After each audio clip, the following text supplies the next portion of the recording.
Hoje eu vim falar de um motivo que não deve deixar ninguém feliz. Né? Vamos falar de salário mínimo.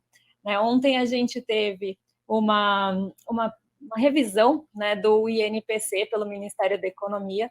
O INPC ele é o índice considerado, né, e conhecido por ser usado na correção dos pisos, então, piso de salário mínimo, dos benefícios previdenciários, assistenciais, despesas, abono salarial, seguro-desemprego, enfim. Ele é utilizado como base para ter a recomposição, né, desses auxílios e também do salário mínimo. E o INPC ontem foi revisado para baixo. Né? A gente tinha uma expectativa do Ministério da Economia que ele ficasse em 7,41. Isso levaria o salário mínimo para R$ 1.302, né? Segundo, inclusive, algo que foi encaminhado ali pela LOA, né, para o Congresso Nacional. E com esse novo valor, né, com essa nova revisão para baixo, o INPC fica em 6,54.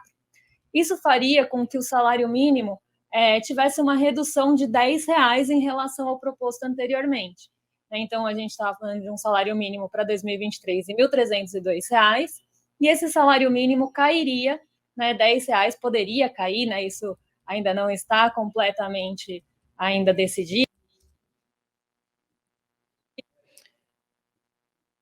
Caiu, a gente... Voltou. Débora, desculpa, a gente teve uma interrupção aí durante a sua fala, você pode recuperar um pouquinho? Claro. Então, o salário mínimo proposto anteriormente, né, e com a correção do INPC ali de 7,41%, a gente teria um valor de R$ 1.302.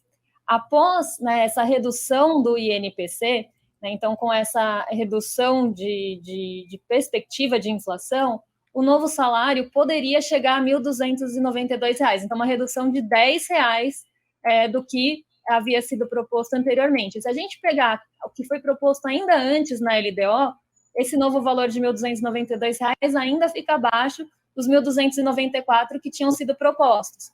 E aqui eu fiz um infográfico, né, até para a gente pensar no peso que isso teria para o governo, porque faz muitos anos, né, desde o governo Bolsonaro, a gente não tem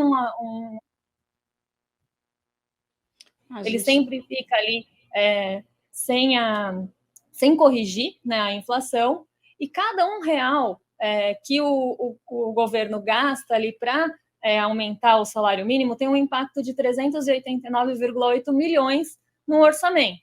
Né? Se a gente mantiver o salário em R$ 1.292, que é o que está sendo proposto hoje, né, que seria proposto hoje aí com a redução do INPC, a gente teria um impacto de 31,18 bi para manter o salário mínimo, pelo menos, com a correção do INPC. Mas se a gente mantivesse os R$ 1.302 que foram propostos anteriormente, então um aumento de R$10, isso teria um impacto de 35 bilhões.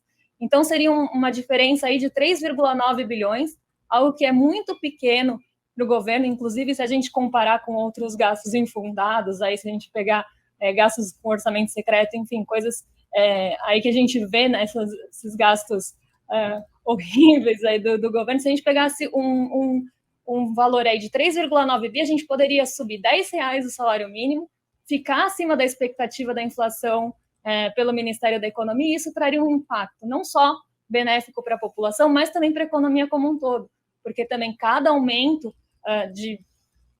aí de salário traz um benefício em cadeia muito grande. Então, seria um valor pequeno para um impacto muito grande, e seria talvez a primeira vez aí nos últimos 4 anos que teríamos um salário com ganho real acima da inflação, algo que não é visto aí há bastante tempo.